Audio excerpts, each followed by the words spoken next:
يا من صليت بكل الأنبياء يا من في قلبك رحمة للناس.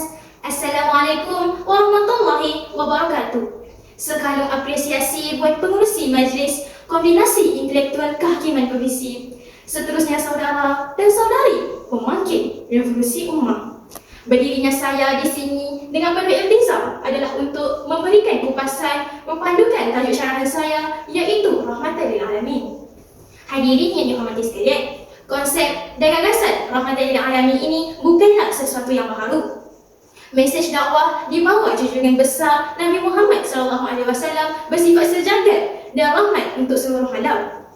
Seperti yang telah dinyatakan dengan jelas dalam Al-Quran melalui ayat 107 surah Al-Anbiya yang bermaksud, tidaklah kami mengutuskan kamu, wahai Muhammad, melainkan sebagai rahmat sekalian alam.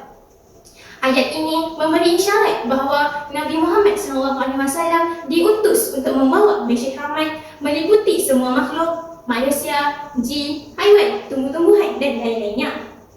Rahmat seperti dibincangkan ulama bermaksud kasih sayang. Sifat kasih sayang yang ada pada diri seseorang akan menghindarkannya daripada menganiaya atau menzalimi orang lain. Amalan sunnah Nabi dalam mengamalkan konsep Rahmatan lil Alamin ini dapat dilihat dalam 4 konteks. Pertama, rahmat kepada orang tua. Sebagai contoh, pada suatu ketika baginda melihat seorang wanita tua sedang memikul kayu api di tengah cuaca panas. Baginda menghampirinya dan menawarkan bantuan memikul kayu api itu sehingga ke rumah wanita tersebut. Wanita itu gembira dengan sifat dan rahmat yang ditunjukkan oleh Nabi Muhammad SAW. Para hadirin yang dirahmati, kedua, Rahmatan lil Alamin juga merupakan rahmat terhadap musuh.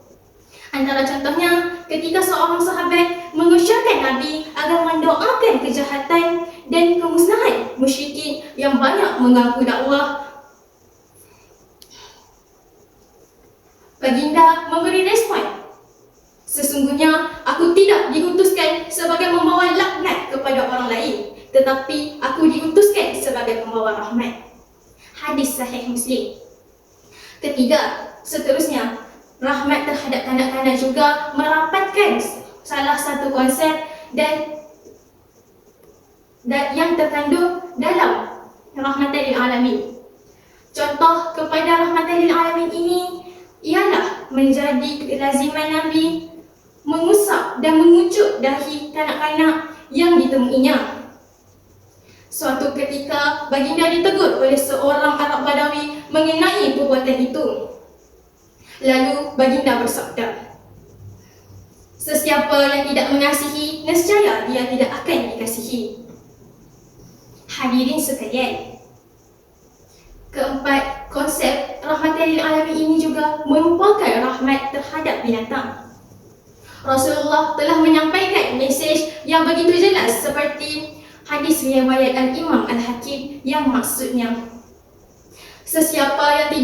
Sesiapa yang sewenang-wenangnya membunuh burung atau haiwan yang lebih kecil darinya, maka Allah akan meminta pertanggungjawaban kepadanya.